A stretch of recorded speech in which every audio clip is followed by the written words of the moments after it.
Hi guys and gals and all my non-binary friends, welcome back to my channel. So today I am starting another new series which I am also very excited about, called Wednesday Wisdoms, where I come in and I talk about historical events or just things that are happening that really need historical context and nuance and all that stuff.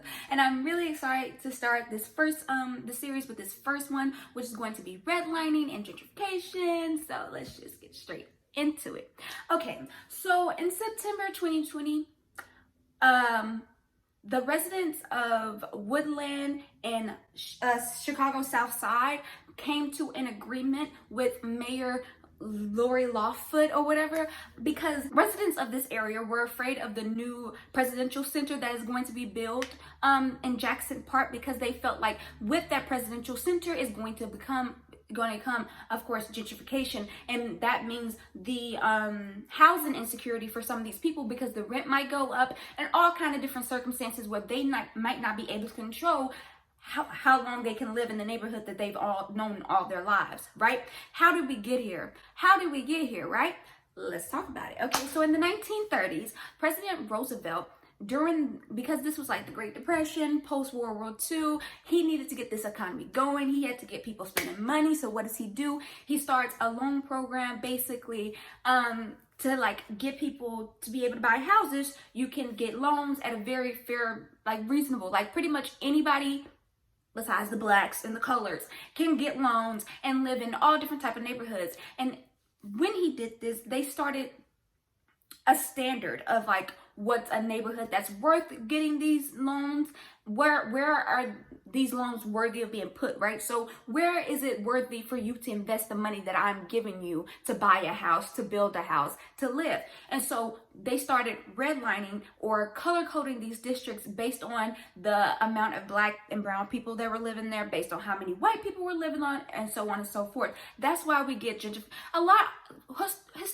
argue whether or not redlining and gentrification have a direct correlation with each other. I can't see how you could argue that it doesn't, because if you have people saying, oh, certain areas are not worthy of anything because of the black people that are living there, and then you get people being able to come into these areas and spend cheap and then make hella money and then push all this stuff up just because they are not black and they have the money to do so, how can you argue that gentrification isn't a direct correlation to redlining? I don't know. But anyway, so you have these this color coding system where red districts pretty much meant that there are a lot of black and brown people living in these neighborhoods. Yellow districts means that it wasn't too many black people, weren't too many white people. And green district means there's nothing but white people. And not only that, not only were these color coded standards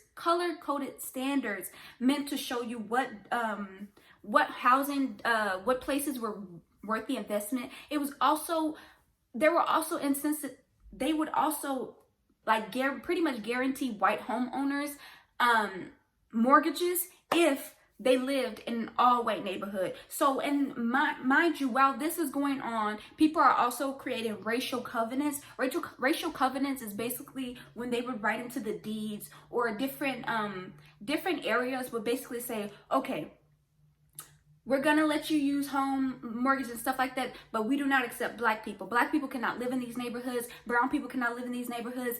Like all kind of things, like certain very trying to create a homogeneous all white neighborhoods. And so certain people could not live in these neighborhoods, right? And so you get these racial covenants built into these structures where even if I go out and I find some bank that is willing to lend me money, which more than likely I would probably have to find some white man to pretend to like he was going to get the loan and then he can give me the loan. Even if I was able to get lucky enough to find some bank that was willing to loan me money, most of these neighborhoods wouldn't have allowed me into these neighborhoods in the first place, right? So then you get white people being incentivized to leave neighborhoods so that they can put all the money that has been given to them into these new suburban areas where they are closed off from all the black and brown people. And then you get all of the institutions that put money into the city in the first place also leaving, right? And so you're what's going to happen? These places are going to be under development. They're not going to get taken care of.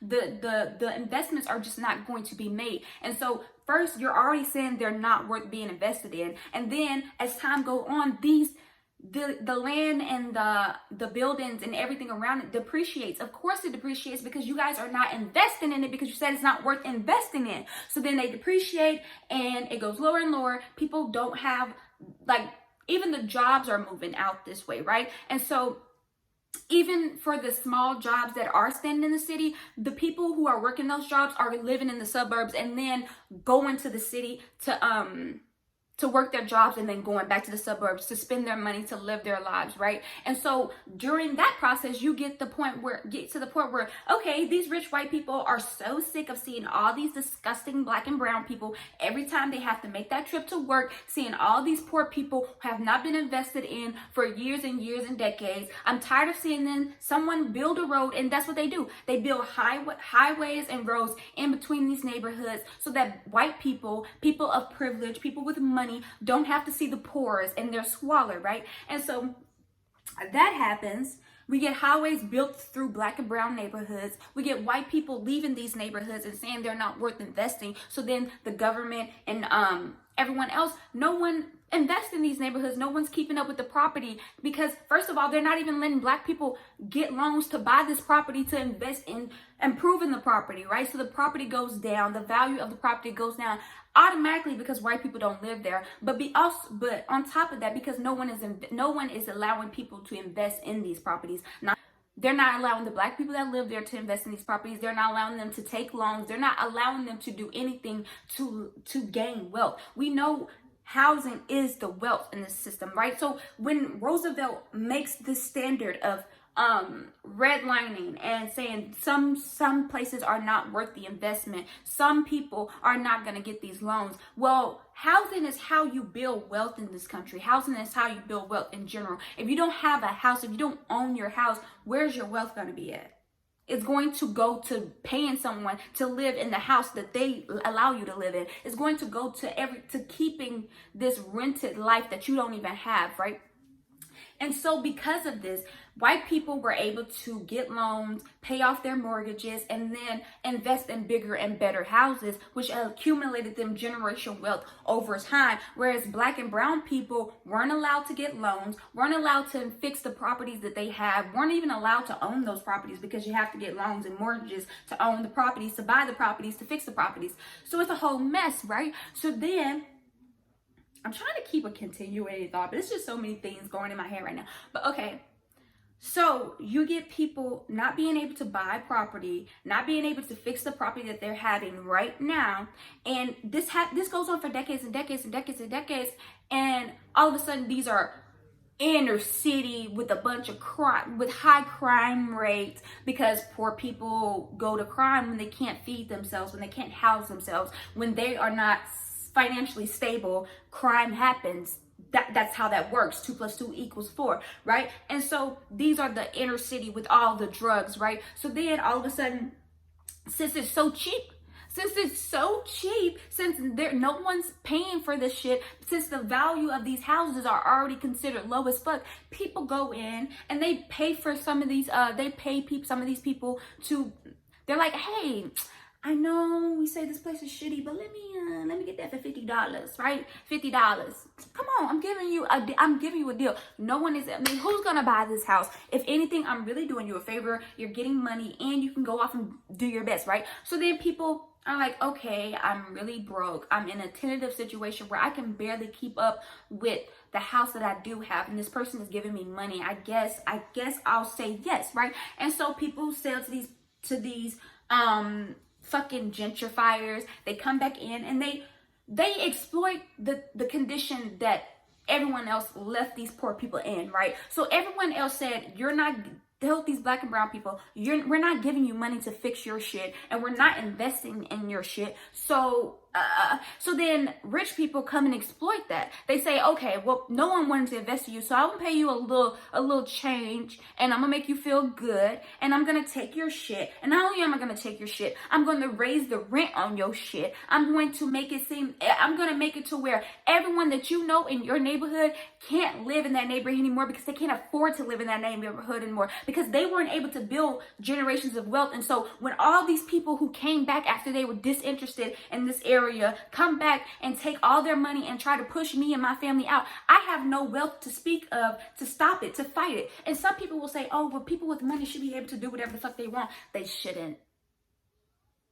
I don't owe you a logical explanation for why rich people shouldn't come in and kick people out of their housing and make it to where they can't even afford to live where they've always lived for the rest of their life. If you can't see how that's logically wrong, I can't help you, and I'm not going to waste my time doing it, right? So then we go from redlining, right, to gentrification, right? So it's this thing of like, okay, we're going to convince the white people to leave the city, because the city is not worth shit. The city is not worth investing in. Go to suburban areas. And not only that, but we're going to actually get the banks, the government to also go away from the city and invest in the development of these suburban areas, right? So then all of a sudden, years and years, decades later, the city is seen as this dystopian place where nothing but drugs and harm can come to you precious white people if you go there. But at the same time, you have rich white people who are like, these prices are kind of cheap. I mean, I can buy 5 of these houses. I can buy 6 of these houses. Let me go in and just disrupt the whole economic system and not try to make it any better for the people that are already living there. No. I'm going to exploit the condition of them needing someone to come and do something, right? And I'm not going to make it easy for them. I'm not going to try to help them. I'm not going to try to do anything that can benefit them. No. I'm going to make the worth of this new neighborhood. I'm going to make if anything, I'm doing you a favor. I'm making the neighborhood value go up. And so then me and my rich buddies are now going to be like, ooh, we live in this urban neighborhood. It's very urban. Like it's a very urban lifestyle that I'm living right now. And all my friends are going to come and we're going to buy houses for the fucking cheap. And you and your family, I don't care what you got to do. I don't care. Why should I care what happens to the family that was renting the house, but now I done bought the house from the owner? Why do I care what happens to them? That ain't got nothing to do with my fucking bottom line. So why the fuck would I care? That's basically what's happening. That is gentrification, right? And I read this article about Billie Eilish and how basically Billie Eilish is a product of gentrification. Billie Eilish uses her urban low-income neighborhood as a way to like make herself seem human and down with the culture, while also when she's going back to that neighborhood to highlight the neighborhood, she only goes back to the gentrified parts because she only knows the gentrified parts, because she was very much the product and on the cusp of that. She came when the neighborhood that she calls urban and development, like she said, no one lived there before. Like literally said no one lived there before she did. Her and her family were on the cusp of gentrification in the neighborhood that she claims. And so she said no one lived there before they did. And so now a bunch of people live there, and it's totally revitalized when really black and brown people lived there, and it wasn't like a lot of people that looked like her that lived there. And so now she can see it as a lot of people, like people actually living there now because white people and with money live there. Like it's really quite like disgusting. And Billie Eilish is really young, and she was really young when she said all these things, of course, because whatever. But it says a lot about you, about how these people see this, right? No one lives in these places. Poor people don't exist. These places are abandoned. And that's a lot of the language that when I was reading, I might have a lot of this, I'm gonna cite a lot of the stuff that I have, but a lot of the language was like abandonment. And it's like, people lived here. People are still living here. Like, yes, abandonment in a institutional finance way. Like people, like the government and banks and all kind of real estate developers abandoned this place. But people were still living and thriving. Well, thriving. People were still living in these places. And for you guys to go out and be like, oh, you have to understand, but before I moved here, no one lived here. It was so underdeveloped. And it's like, Bitch, what are you talking about? Babe, what are you saying? Are you saying that black and brown people don't exist and that's why no one lived here? Like, what are you saying? Think about the words that are coming out of your mouth, right? And I know I started this off by talking about the Obama Presidential Library and how the people that lived in the neighborhood that library is going to be in are scared for their housing security, right? And that's relevant, like how these businesses and different people and institutes come in and completely change the way these neighborhoods are running and completely push out the people who have been living there the whole time, the people that stayed and had no other option when everyone else chose to abandon it. To say that these places were abandoned, to say no one lived there, is to erase the black and brown people who have lived their whole lives and loved and created something beautiful in this place where you guys saw as destitute and, you know, deserted. Like, I just, it's you know what I'm saying? Like, it's, like, what are we doing? What are we doing? Like, I might not have all the words, but I have feelings. You know what I'm saying? Like, I might not have all the words because I don't know if I'm really making you guys understanding how, like, structural racism, like, systemic racism. And I was listening to this brilliant TikToker, and she was basically saying that once you add ism to the end of a word, that it's already systemic. So the thing of saying like systemic racism is not oxymoron, but it's redundant or whatever. And I was like, yeah, you're so fucking smart. Like, people need to understand this is systemic. Like, this is a system of governments and of the government and institution and banks and real estate investors and white people all deciding that black and brown places need to be left destitute, need to be left with no funds. No one needs to live there because black and brown people live there. And so therefore, obviously, it's disgusting. And then after saying that and not investing in these places, not having places where people can make livable wages, not having places where people can be safe, where people can find good, healthy groceries, basic necessities. Mind you, you're saying that these properties have no value at the same time where you're also making it where schools depend on the property taxes, the value of the property around them for their funding. So we wonder why these places where these where we had white flight and all these stuff have terrible school systems when you're depending on the property value of the surrounding area to get resources for your education. Like, it's all stacked up on top of each other. Y'all refuse to give black and brown people loans, and then they can't fix the housing that they have, while also they can't fix it, and y'all are not interested in doing anything to invest in these places. Like, it don't make sense. And then you wonder why everything is falling apart. You wonder why the people are drug dealers and are trying to live their life, trying to make ends meet, when you guys don't even make it to where they can live in these places. It's a lot. It's a lot. And it's like, it's so frustrating. It's so frustrating. And like, the whole gentrification really shows you how fucked up the system is. Like, this idea that white people say things that black and brown people have are just trash, and then they come in and, like, if a white person sees value in it, they can take it and like, oh, and now all of a sudden everyone else sees value in it. And y'all don't see how fucked up that is. But it's not just about creative content, even though that is fucked up. It's not just about creative content. It's about the very, like, housing that people have. People can't find shelter because of this shit. People can't find good, safe shelter because you guys decided that black and brown neighborhoods had no value, so no one invested in them. But then all of a sudden, white people decide that they have value. White people decide that they can make a profit off of this, and all of a sudden everyone wants to invest in these neighborhoods. But not only are they investing in these neighborhoods, they're pushing the black and brown people out of these neighborhoods.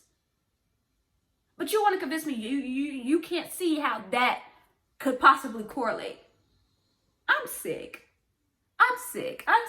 But okay, I think that is like, wait, let me see. I'm pretty sure I do, I was gonna make quotes and stuff like that, but I don't know. I feel like once I get on this camera, what I say is what I say. So it's disgusting. Like, And it's hard for people to understand this, because then the word, even when I was reading these articles, these people, when they give definitions for this stuff, unless they're the point of the article is to show how this affects people by race, ethnicity, or whatever. They it's coded in this language of like middle class people, rich people, whatever. And then people can say, well, it's not white people doing this, it's middle class people. But if the only place that have value is white people, places where white people live, then how can you strip that? How can you take it? How can you separate those two things? If the reason why something doesn't have value is because black and brown people have it, and the reason why something has value is because white people have it, and white people are interested in it, how can you strip those two things? Even if a brown person comes into a neighborhood and like purchases something or whatever, they are not going to be able to change the neighborhood and change the neighborhood fully and gentrify the neighborhood unless white people are invested in it. 2 + 2 do be equal in 4. So, yeah. And that's how redlining destroyed the black community. So, yeah. I'm really excited about this new series. I have a video talking about how everyone should watch the Amber Ruffin show, which you should. And on last week's episode, because it comes out every Friday, she was talking about redlining, and she made it so digestible and so like comprehensive. Please, I'm pretty sure it's going to be on her YouTube channel, so I have it linked down below. Please check it out. Amber Ruffin is so brilliant, and it just made me realize that I love history. I love finding out nuggets of history and like relating it back to how like history always relates. It always relates or whatever. And so I wanted to start the series off with redlining because I was inspired by Amber Ruffin, but also because I think that a lot of people don't understand why black people don't have as much wealth as white people, and why like people like to blame like black people for the wealth gap that they like that white people and them have. And it's just like, no, the government and different institutions decided to give white people loans and money based solely off the fact that they were white. And then those white people were able to build capital and wealth off of those loans by using the housing that they were able to get off of those loans. That's how that happened. That's how these things work.